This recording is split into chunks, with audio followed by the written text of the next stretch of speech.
Greetings and bienvenue, midnight crew. Thank you for returning to this broadcast, and welcome to new viewers joining us for the first time.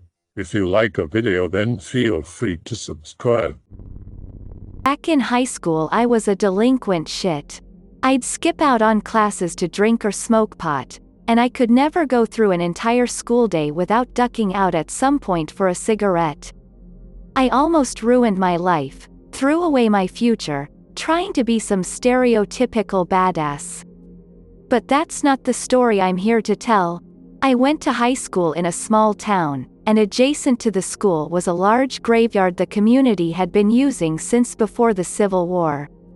It was the ideal place to sneak off during school for a smoke, and it was where I often spent lunch or time ditching class. In the day, it was an interesting piece of history, and when I was alone on a smoke break, I'd often wander the headstones aimlessly. Something about it just calmed me down, but that may have been an association developed from going there to smoke and relax whenever I could. I had been abandoned by my parents when I was 13, and spent the following years jumping from place to place, between the homes of friends and relatives. I was staying with my uncle my senior year of high school, until a few months before graduation I was busted for possession. I managed to avoid jail time, but the embarrassment was enough to force my uncle's hand. I was 18, I had a job, and I didn't listen or follow his rules, so he, too, kicked me out. The first few weeks I slept at friends' houses again, but nearing the end of the school year I found myself without anywhere to go. I then remembered a small road that went through the graveyard, and decided I could just park my car there to sleep. Hell, I'd be living closer to school and work than I had in the past. I wouldn't even really need to move my car. I woke up that first morning feeling sore and tired. I didn't have an alarm clock. Back then cell phones weren't really a thing. I opened the car door and sort of fell out, stumbling to get to my feet. I grabbed my backpack, put a pair of clean clothes in it, and went to school to shower and brush my teeth before the morning bell. It rained during the day, and when I got back home, I found mud splattered all over my car. It looked like someone just smeared the outside with a muddy stick. I was a little confused, but I tossed my backpack in the car, changed again, and headed off to work. I lucked into a full 8-hour shift that day, working 4 midnight, and didn't get back until well after midnight. Walking through the graveyard at that late hour bothered the shit out of me, and I made a mental note to make sure I drove to work when I was going to be out that late. I changed, yet again, sat down in the front seat, and went to lean it back. I had never put the seat upright after I woke up. I nearly had a panic attack when I realized that, and I quickly turned the overhead lights on and searched inside my car. Nothing seemed out of place, no one was hiding inside waiting for me or anything. Eventually I calmed down, brushed it off as some kids looking through my shit, and remembered to lock the doors from now on. Fuckers were just doing what I would have done if I ran into an abandoned car out here. I went to school the next day, then wandered around town with some friends until pretty late. It wasn't until I was walking to the car that I realized I forgot to lock up when I left in the morning. It was 11 p.m., and the graveyard was pitch black. I was nervous as hell, but I steeled my nerves and told myself that there wasn't anything to be afraid of. The worst thing that could have happened was someone stole my work uniforms or something, but I can't really imagine why someone would want them. The front seat was up again. I noticed before getting in, and decided this time to look around the car right away. The front was empty, as it should be, so I opened the back door and made a mental inventory of my stuff. Then the trunk. Nothing missing, no one hiding, things looked fine. I closed the trunk and walked around to the front. This time I was going to try sleeping in the passenger seat. The steering wheel was definitely fucking with me at night. I sat down, leaned back, and, bump.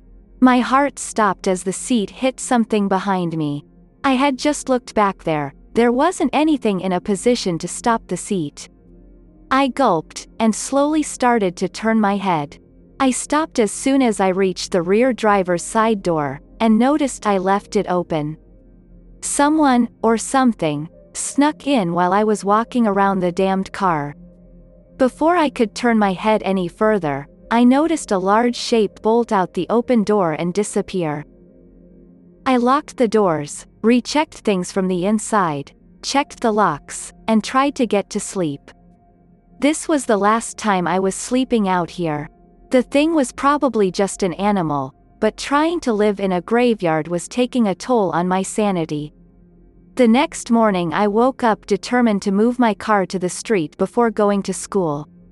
I got out of the passenger's side, walked through fresh mud to the driver's side, and got back in.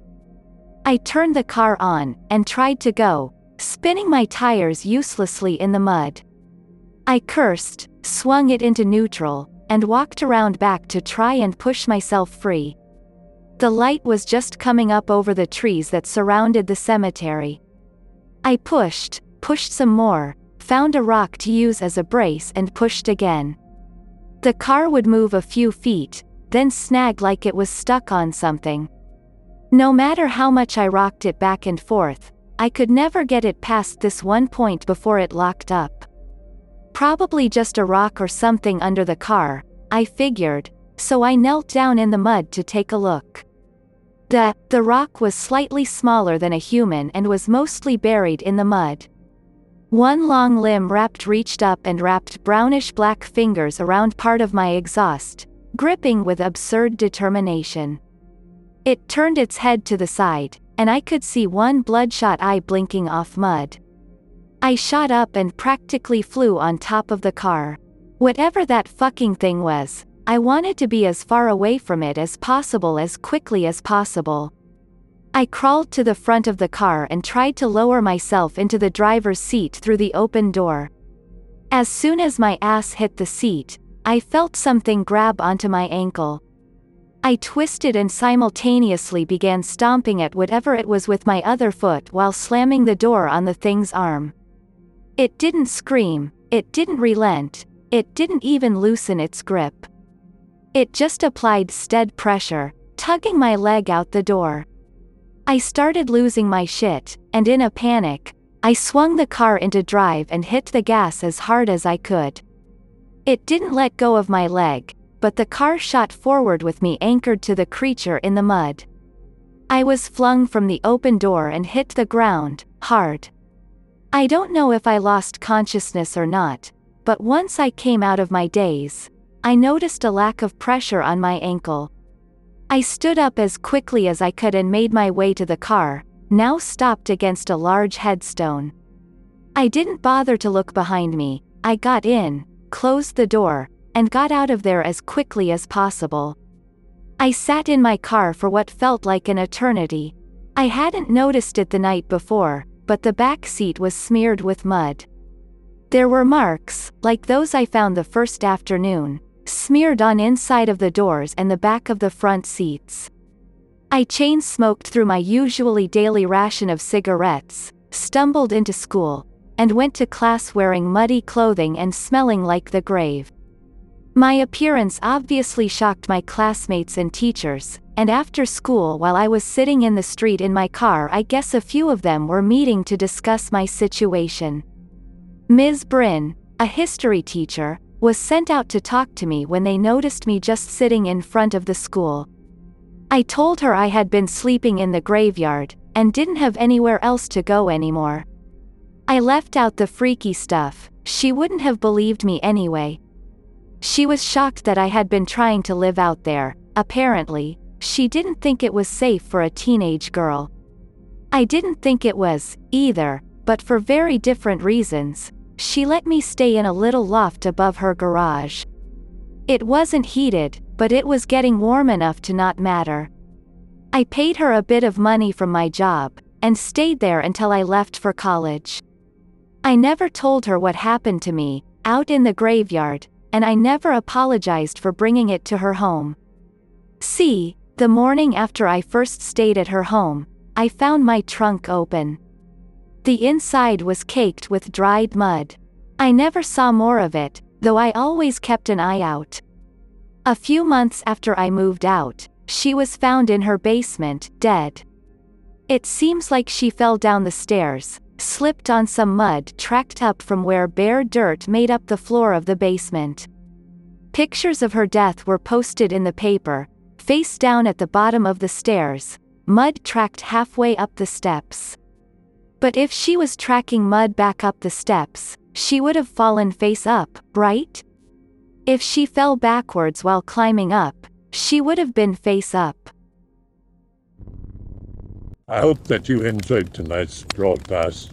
If you enjoyed tonight's story, then please subscribe to the channel as more Greentext will appear daily.